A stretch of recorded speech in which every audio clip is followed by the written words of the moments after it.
coaching this generation's real estate superstars. Harris Real Estate University. Thank you all for joining me today.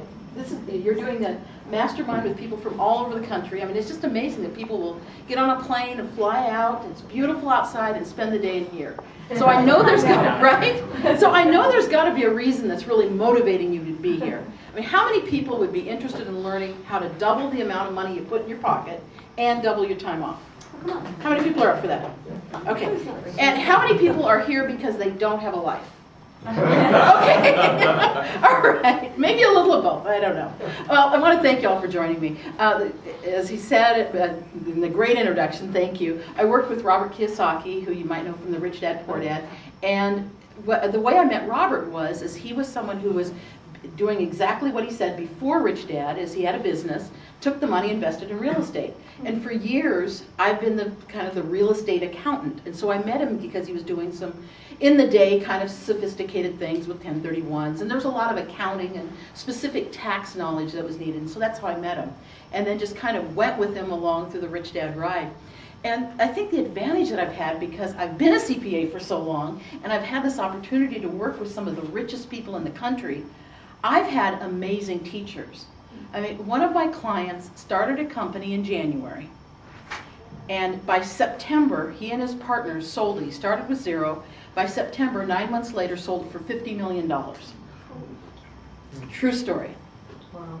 Another one of my clients went through 5 years with his business, just kind of bumping along the bottom, just enough to keep the doors open, but he believed that someday it's going to take off.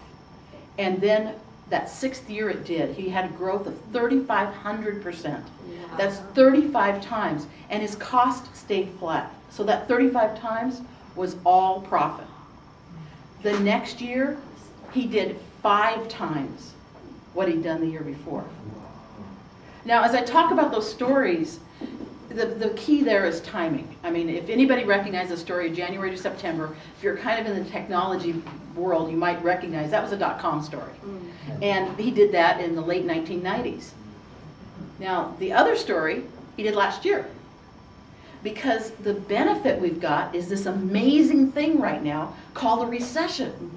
And whenever you have a market with change, there's opportunity.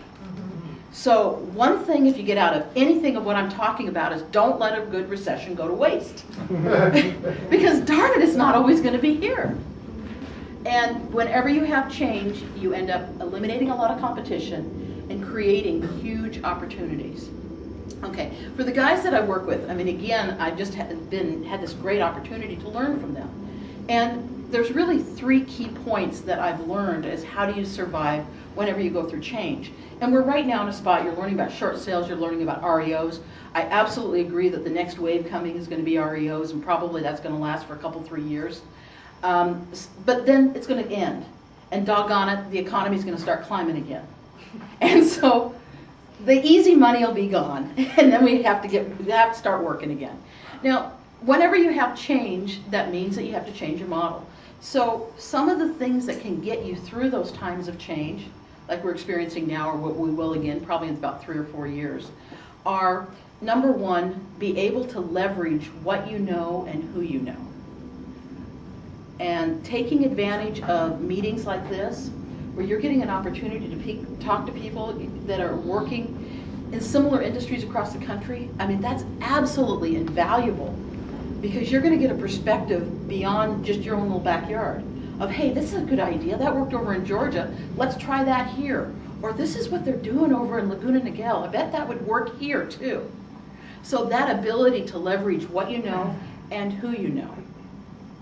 Another one is, as you're building, create multiple streams of income. And that's probably one of the biggest keys. I'm going to talk a little bit more about how you can do that. And that all has to do with that leverage of what you know. And multiple streams of income doesn't necessarily mean I'm going to sell in 2 different places, I'm going to do exactly the same thing. But instead what that means is having income that's not just active income that you have to work for, but you have passive income as well, right? I heard that back here from somebody. Yeah, absolutely. And I'm going to talk more about that because, I mean, bottom line, I'm a tax person. So I'm going to talk about the unique advantages you have when it comes to taxes. For free daily coaching, go to timandjulieharris.com. Harris Real Estate University.